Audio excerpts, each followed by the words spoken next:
नमस्कार, स्मितांकित मल्टी क्रिएशनमध्ये आपले खूप खूप स्वागत. आज मी तुम्हाला दाखवणार आहे मॅगीचा डोसा.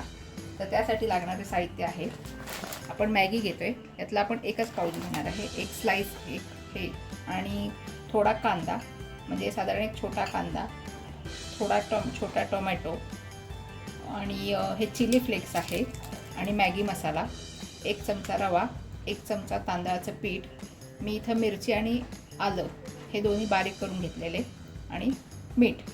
तर आपण आता सुरुवातीला मॅगी हे आपण मिक्सरमध्ये बारीक करून घेणार आहोत. मॅगी मी हे तुकडे करून घेतलेत. आता ह्याला आपण मिक्सरमध्ये ग्राइंड करूया. इथे मी मॅगी हे बारीक करून घेतली, पूर्ण बारीक. आता याच्यात आपण सगळे जिन्नस घालू. त्यासाठी मी आता आधी कांदा घालते, 2 चमचे कांदा, टोमॅटो,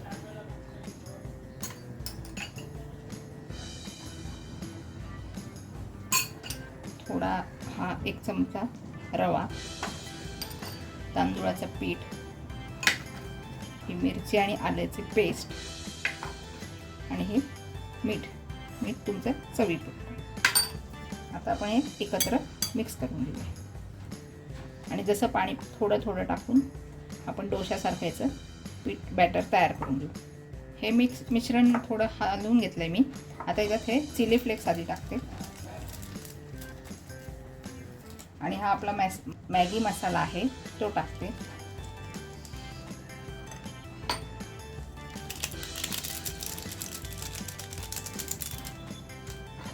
पुन्हा हलवून आता याच्यात लागेल तसं पाणी थोडं थोडं टाकून आपण हलवून घेऊया.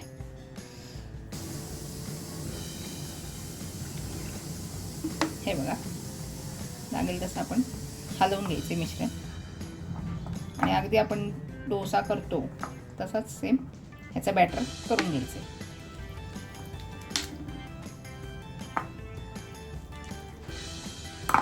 हे बघा, असं बॅटर तयार करून घ्यायचे अगदी डोश्यासारखे. आता मी इथं तवा तापत ठेवून ह्याच्यावर आपण डोस्याप्रमाणे परत करूया. तवा इथे तापलेला आहे, मी याच्यावर थोडं तेल टाकलंय. आता आपण हे बॅटर त्याच्यावर टाकू.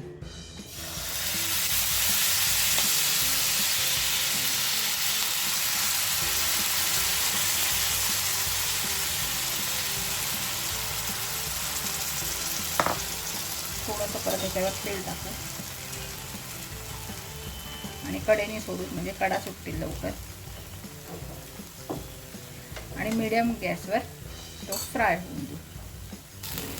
इथे एक बाजू झाली आहे, आता मी याला पलटी करते. दोन्ही बाजूने मस्त खरपूस भाजून घ्यायचा.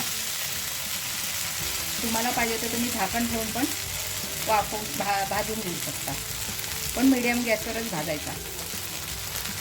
इथे बघू शकता, हा दोन्ही बाजूने व्यवस्थित मी खरपूस भाजलेला आहे. हा इथं थोडा मध्ये पातळ झाल्यामुळे थोडा खरपूस झाला आहे, भाजला आहे, जळाला आहे थोडासा, पण हरकत नाही. इथे अजून एक सोडते डोसा.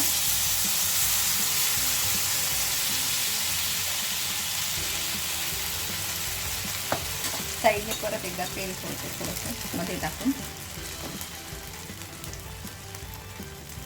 आणि मीडियम गॅसवर झाकण ठेवून मी आता होऊ देते. तो उलटलाय मी इथे. हे बघा, हा व्यवस्थित झाला. दोन्ही बाजूने खरपूस मस्त भाजून आपला आता मॅगी डोसा तयार झालेला आहे. इथे आपला मॅगी डोसा तयार झाला आहे.